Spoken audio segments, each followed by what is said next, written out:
አምስቱ አእማደ ምስጢራት የሚባሉት እነዚህ ናቸው። ምስጢረ ሥላሴ፣ ምስጢረ ሥጋዌ፣ ምስጢረ ጥምቀት፣ ምስጢረ ቁርባን፣ ምስጢረ ትንሣኤ ሙታን። እነዚህ አምስቱ አእማደ ምስጢራት ምስጢር ተብሎ የተነገሩበትን ምክንያት ስላየን ምንድነው በእነዚህ ውስጥ የሚነገረው የሚለውን እንመልከት ባጭሩ። አንደኛው ምስጢረ ትንሣኤ ምስጢረ ሥላሴ ነው። ምስጢረ ሥላሴ ምን እንደሚነገርበት የሥላሴ ስንል ሶስትነት ምስጢር ማለት ስለሆነ ምስጢረ ሥላሴ ማለት የሶስትነት ምስጢር የሶስትነት ምስጢር እና የአንድነት ምስጢር ስንል እግዚአብሔር ስንል እግዚአብሔር አንድም ሶስትም ነው ብለን የምናምንበት እግዚአብሔር ራሱን ለኛ የገለጸበት መንገድ ስለሆነ በምስጢረ ሥላሴ ውስጥ የምናየው የእግዚአብሔር አንድነቱንና የእግዚአብሔር ሶስትነቱን ነው። እንዴት አንድ ይሆናል? እንዴት ሶስት ይሆናል? የምንመለከተው ይሆናል። ሁለተኛው ምስጢረ ሥጋዌ ነው። ምስጢረ ሥጋዌ ማለት ደግሞ ምስጢረ ሥላሴን መጀመሪያ ተመረናል። ከምስጢረ ሥላሴ አብ ወልደ መንፈስ ቅዱስ ውስጥ ወልድ ከሰማየ ሰማያት ወርዶ ከድንግል ማርያም ተወልዶ በከብቶች በረት እዚህ ምድር እኛን ለማዳን የመጣበት ቃል ሥጋ ሆነ የሚለው ምስጢር አምላክ ሰው የሆነበት ምስጢር ሁለተኛው ምስጢር ተብሎ ይጠራል። ምስጢረ ሥጋዌ ነው። ሶስተኛ ምስጢረ ጥምቀት። ይሄ ሰው የሆነው እግዚአብሔር ከድንግል ማርያም ያለ ወንድ ዘር የተወለደው እግዚአብሔር ስሙን ኢየሱስ አማኑኤል ብላ የጠራችው እመቤታችን ልጇ ወዳጇ ኢየሱስ 30 ዘመን ሲሞላው በዮርዳኖስ ወንዝ ሄዶ በዮሐንስ እጅ ተጠመቀ። ያኔም ሰማይ ተከፈተ፣ ምስጢር ታየ።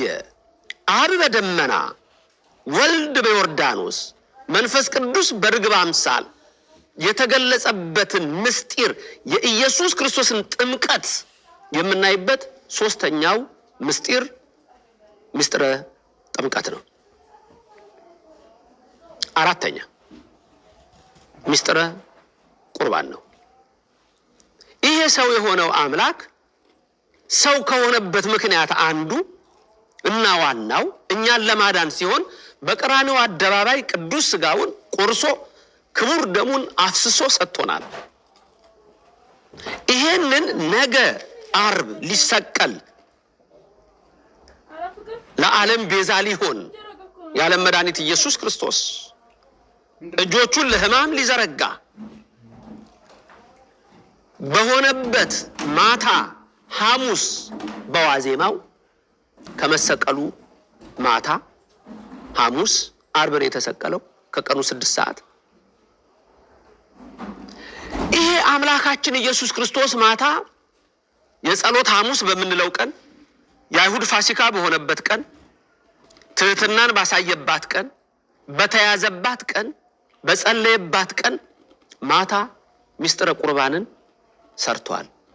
ይሄ ሥጋዬ ነው ብሉ፣ ይሄ ደሜ ነው ጠጡ ብሎ የሰጠበት ሥጋዬ ነው ደሜ ነው ብሎ ህብስቱን ለውጦ ወይኑን ቀይሮ ሥጋውና ደሙ አማናዊው አድርጎ ለደቀ መዛሙርቱ ምስጢረ ቁርባንን ሰጥቶ የሰጠበት ያ የሐሙስ ምሽት ምስጢር ዘላለም እስከ ምጽአት ግን የምናደርገው ይሄ ምስጢር ምስጢረ ቁርባን ይባላል።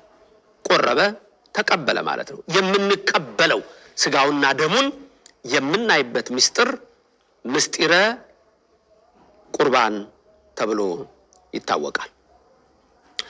አምስተኛውና የመጨረሻው ምስጢር ተብሎ በኦርቶዶክሳዊት ተዋሕዶ ቤተክርስቲያናችን ደግሞ የምንመለከተው ይህ ደግሞ ምስጢረ ትንሣኤ የምንለው ነው። ምስጢረ